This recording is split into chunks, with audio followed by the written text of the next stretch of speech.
Hey everyone and welcome to another video. Around 2 years ago, I released a video that caused a lot of controversy inside the League community. I believe it was called something like, is the coin flip real?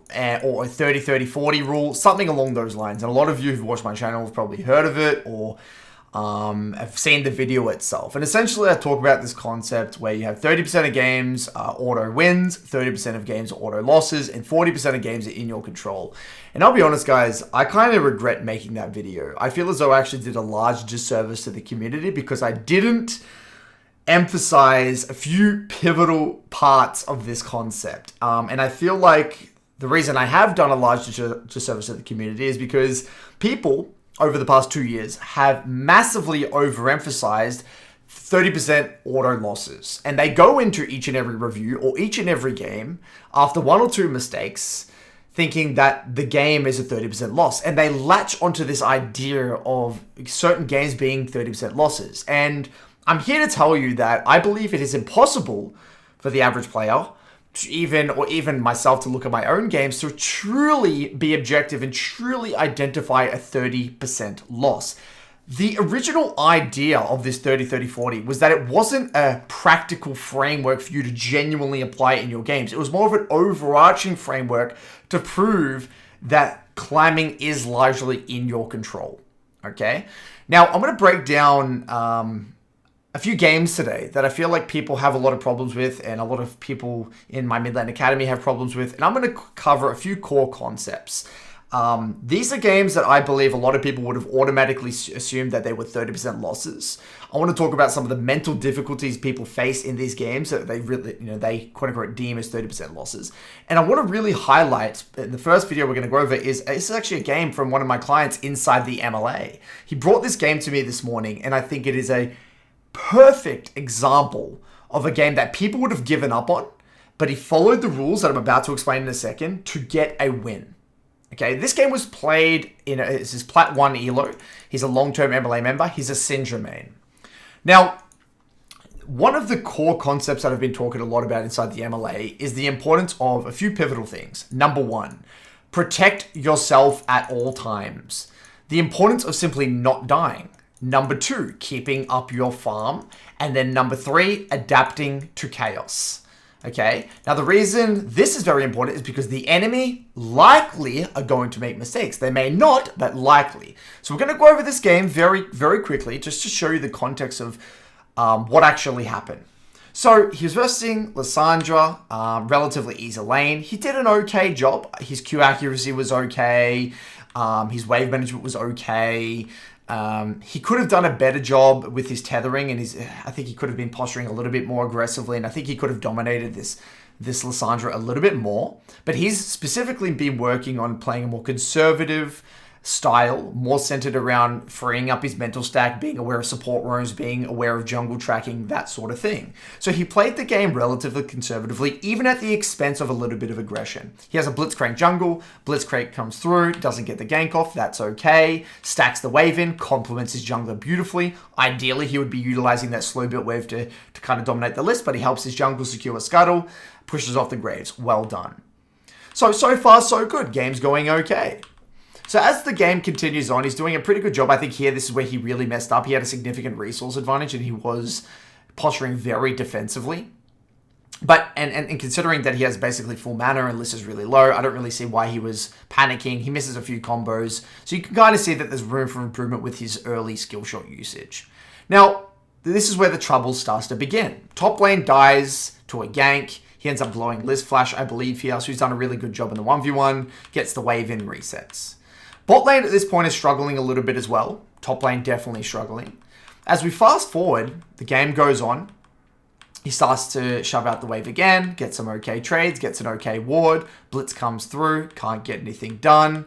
Now, here is probably his first major mistake. He's a little bit slow on the invade. Graves invades. Graves gets a bunch of kills. I believe Graves gets a triple kill. He ends up cleaning up on the back end, but there was no shutdown. And as a result, he gets collapsed on, takes a greedy path, ends up having to burn his flash and cleanse. But Blitz gets a kill on the back end. Now, we'll fast forward a little bit longer. I'm just trying to give you context. We see at this stage of the game, 0-2 Darius top, 4-1 Graves, bot lane getting pretty annihilated. game's not looking good. Now, we've actually have done a lot of reviews with Zenji, and we talk a lot about the concept of just, okay, relax. We don't know what's going to happen. What we do know is that you need to basically keep protecting yourself at all times, identify your summoners, identify the threat they have onto you, continue to keep up your farm, and get to your major spikes. Worry about what will happen later. You're playing an immobile mage. Okay, we need to focus on doing what's good for us. Top dies again. Darius is now 0-3 at this point. He takes some really excellent trades into the list, gets some beautiful vision down, continues to maintain prio, hovers bot side, ends up securing Dragon for his blitz as well. Beautiful, doing a really good job. Takes some excellent trades mid again, very conservative again. Beautiful. Then he goes, I think he hovers bot, realizes they've already lost the fight, they get double killed again. So at this stage, as you can start to see, the game's getting pretty out of control. Bot lane, I believe, they've died many, many times. We'll see if he presses tab in a second here. Yeah, so bot is 0-5 collectively. Top is 0-3. He's starting to look a little bit concerning, especially since he doesn't have a quote-unquote carry-oriented jungler on his team. Enemy Graves is 6-1. Renekton kills Darius again. They break bot tower. You look at this situation. 2 losing sides. Don't even have a carry-oriented jungler. He's not massively ahead of the Lissandra. Lissandra hasn't even died. A lot of people at this point would be starting to really panic and be like, oh yeah, shitty matchmaking, fuck Riot, this is probably a 30% loss. But what I've told Zenji time and time again, we don't know what's going to happen. Now, this is where the fundamental divide of what I've noticed between two types of players exists. This is where it literally starts to create. There's like a huge chasm in the middle, right? So we got like the Grand Canyon in the middle here. On the left-hand side, we have the sorts of players that now start to panic because they've realized they've got losing bot, losing top, and in their mind, they're thinking, well, this game's over. I have to do something crazy to win this game. This is what their default response is. I have to do something crazy. So then they're going to start to less so value their life. They're going to start to overemphasize looking for creative solo kills. They're going to get a little bit more, go for like low percentage plays. They're going to get a bit more chaotic. They're going to probably make a mistake and they're probably going to die because this is coming from a place of not poise, opposite of poise, opposite of patience, and they're going to brute force some bullshit play. On the other side of the chasm, we have players that realize that, okay, they're scaling well. They're not really at their core spikes yet. They're in plat at the end of the day, and to be honest, this happens at all ELOs, and I'll prove this later on in one of my high ELO challenger games. People get cocky. People make mistakes. There's a shutdown system in the game, bounty system in the game. Chances are someone's going to make a mistake. As long as I value my own life, I keep up my farm, I get to my spikes, there might be a way back into this game. Now, the fundamental difference between these two players is that with these players over here that force, they can't wrestle. They can't mentally wrestle with the idea that they might play quote unquote perfect League of Legends and lose the game 3-0 with 10 CS per minute. And I'm telling you right now, you must be mentally prepared to lose a game as 3-0 10 CS per minute if you're playing a champion like Syndra, Zia, Victor, any one of these immobile mid to late game spiking champions. You have to be willing to do this. Now, I can bet you a lot of money that the amount of times this actually happens is 1%, because people do make a lot of mistakes, but you have to be willing to accept that idea or accept that premise. Now, Zenji in this case, he's like, okay, well, so be it. If this is what I got to do, if this is my only option, then I got to do what I got to do. So again, he stays resolute. He stays really cool, calm, collected. He's able to jockey himself into a very creative position with his team. And then here comes the chaos. Beautiful. Able to get a nice creative pick. Graves goes in. They compensate. Gets another pick on the back end. Sivir double kill. Okay, interesting. Sivir's getting into the game, or he gets a kill and Sivir gets a kill. Okay, not bad. Now we've got to my Ludens. Interesting. Okay, let's see what I can do. Hover around the blitz, doing a really good job, just fishing for a pick. Adapting to chaos, trying to be there for major fights. But again, protecting yourself at all times, not doing anything fancy. Now got Sorks, okay. Now, I fundamentally really disagree with Zenji's take on contesting this drag. I think what he should have done is fully disengage, give drag, trade it for farm, but you know, his blitz goes for it, they suicide, whatever. But at least he doesn't die, which is the most important thing, because he is the main carry here. Now, this is where things start to get interesting. Even looking at pressing tab right now, you still think game is very hard to win. 0-5, 1-4. You got a 1-3 blitz versus an 8-1 2-item grades. But what do we know about, League of Legends? People make mistakes. People get cocky. Gets a nice little pick again. One shot onto the Lucian. Nice. Blitzcrank follows up. Okay, not too bad. And this is where the juicy things happen. They start to siege. They break mid. They rift mid. All they got to do is rift mid and disengage and relax and take all their jungle camps and just stack every objective. But what do? They get cocky. They walk forward. Sivir gets a shutdown. Instead of Renekton running away, turns back, gives another shutdown to the Sivir. Sivir just got a 700 gold shutdown and a 600 gold shutdown. Look at that. Now we are sitting at 2 drags, which means the game's automatically going to get stalled out with a comp that can basically turtle really, really well into their comp because they're super low range. Now, look at that. The game is stalled out. Sivir is now automatically going to scale into the mid game. And now you've actually got a genuine win con with you and Sivir in front-to-back team fights. And that is, if we actually follow through, I don't need to go any further than this. He does the same thing, protecting himself at all times. He ends up winning this game. Do you know how many people would lose this game? Not because they're incapable of winning the game, they're incapable mentally from winning the game. Right? They're incapable mentally, and that's a very important thing. They can't adopt that mentality of protect yourself at all times, adapt to the chaos around you, keep up to the farm as much as you possibly can, and always think about, what do I need to do next? What do I need to do next? What do I need to do next? People really, really struggle with that idea. Now, I'm going to show you now examples of this at a high elo bracket, and we're going to expand on this concept a little bit more.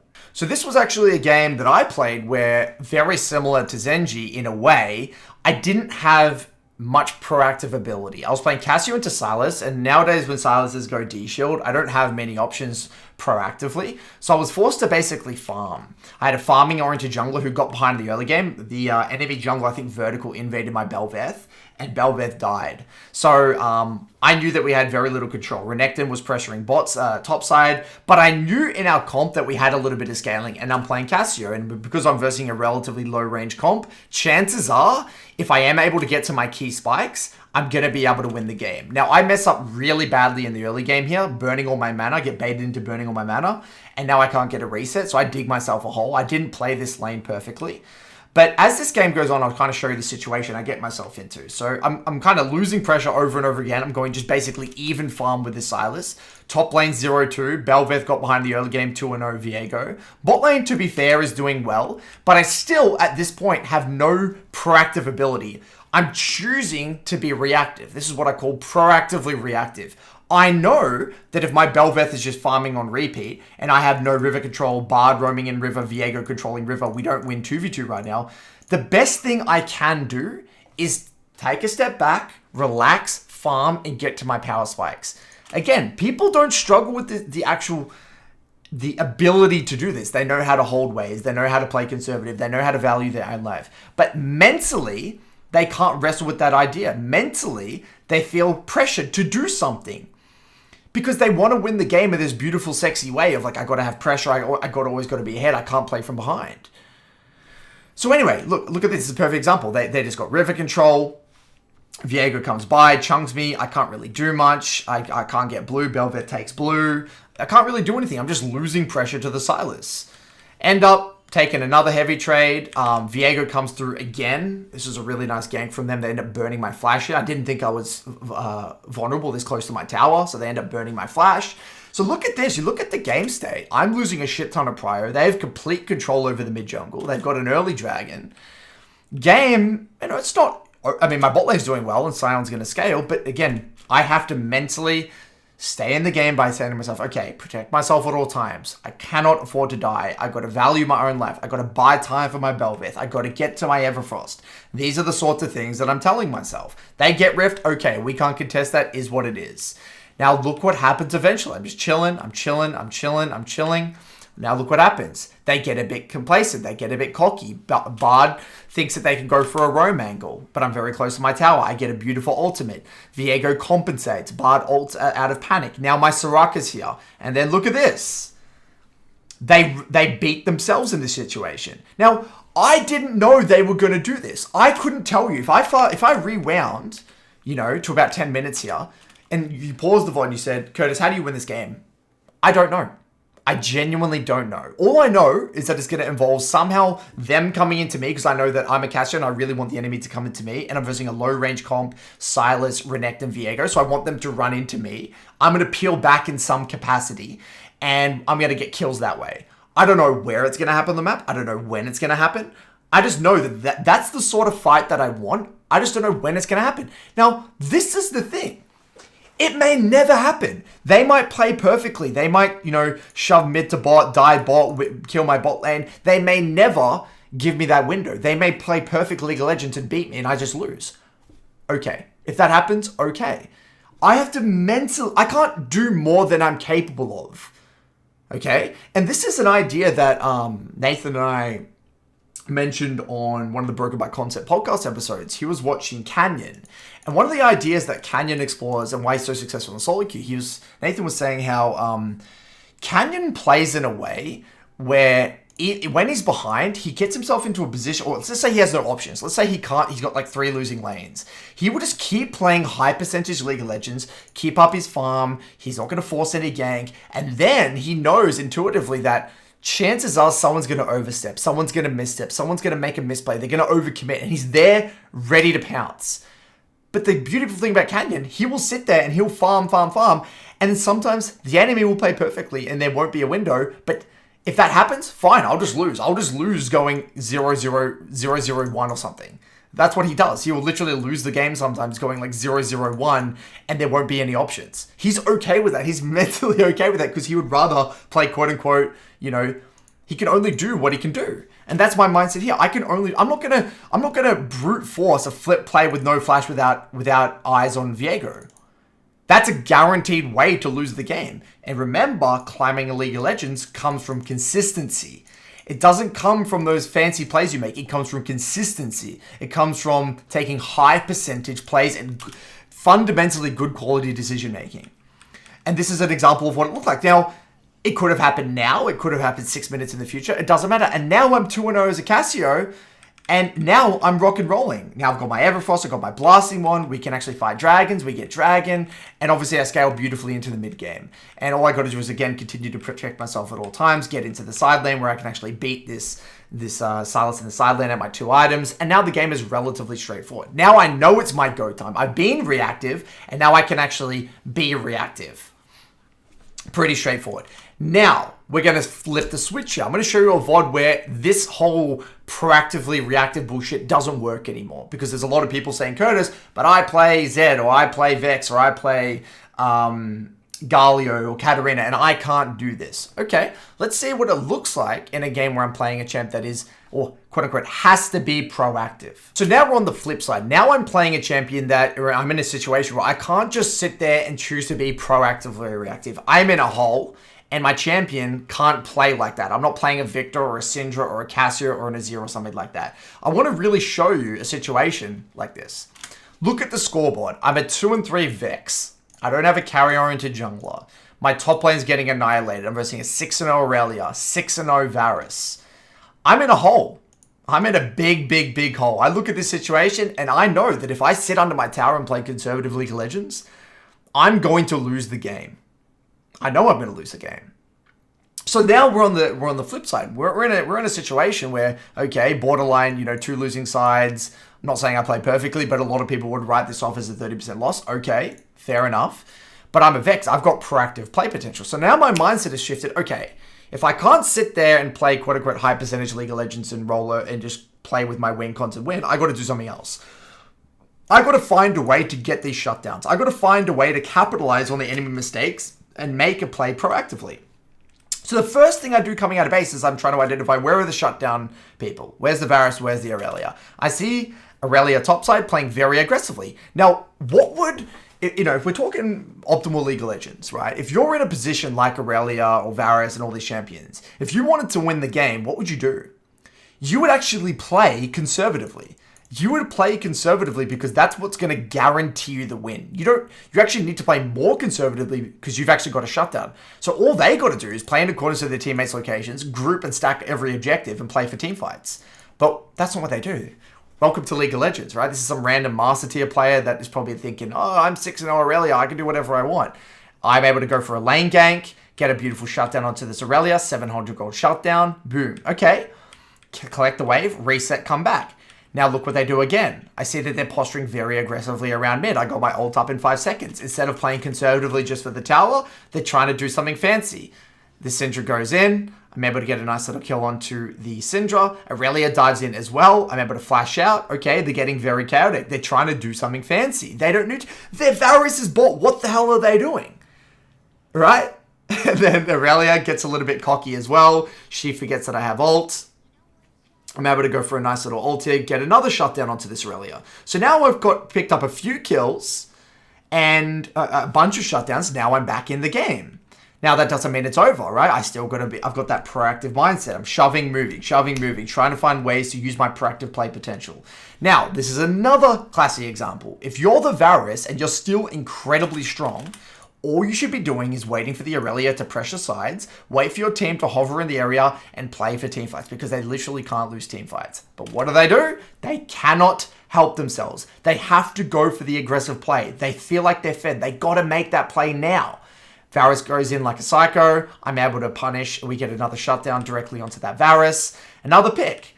And this is what's happening. Rinse, repeat. I know. Now Jax TP's in. We've burnt a few summoners from before. And now I'm able to thread the needle onto this Varus. And now the game is suddenly winnable.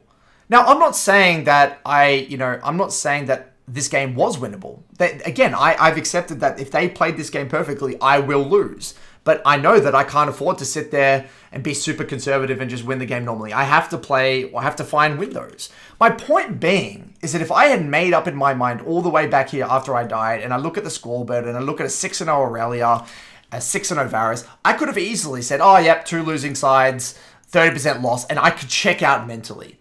But you know what? I know that chances are, most of the time, people are going to get cocky, they're going to get complacent, and I could find myself a way back into this game. Again, people don't struggle with the skill behind this. They don't struggle with the ability to look for the plays. They struggle with the mental aspect. They're too busy blaming teammates. They're too busy dwelling on what happened in the past. My biggest recommendation here is to ask yourself in the lull states here when you're dead, what do I do next? What's next? I'm stuck in the game at minimum for another 3 minutes, right? Right? We can't FF for 12 minutes. What can I do next? If you're ever lost, just ask yourself, what can I fundamentally do next? What do I believe? Who's got the shutdowns? What do I believe I need to do to win this game? And have a crack. Every game is a puzzle. Now, I could either have a hissy fit, say the puzzle's too hard and throw it out the window, or I could have a crack and actually get some pretty good learnings from it either way. How many times have you been on the other end? You're over here, people get complacent, everyone's bases get desynced, and before you know it, you've given 3 shutdowns, now the game's back to even. I'm sure a lot of us have been in this situation before. Now, final word here, tying back into the whole 30-30-40. I'm hoping here this really gets across why it's very difficult to really, why it's a futile act in terms of trying to gauge whether or not it's a 30% win or loss. Okay, there's that framework that somewhat exists in the ethereal realm. We don't know, it's something there, right? Like this whole 30-30-40, and the stats back it up.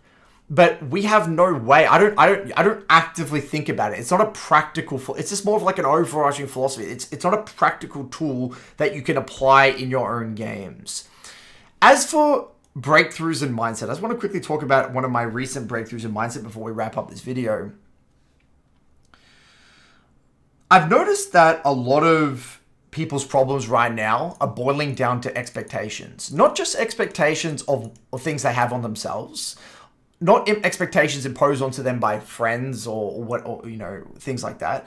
Simply expectations of how the game is going to be played out. We have this kind of like weird expectation of that our teammates are going to play a particular way. We have these expectations that the game is going to be played out a particular way.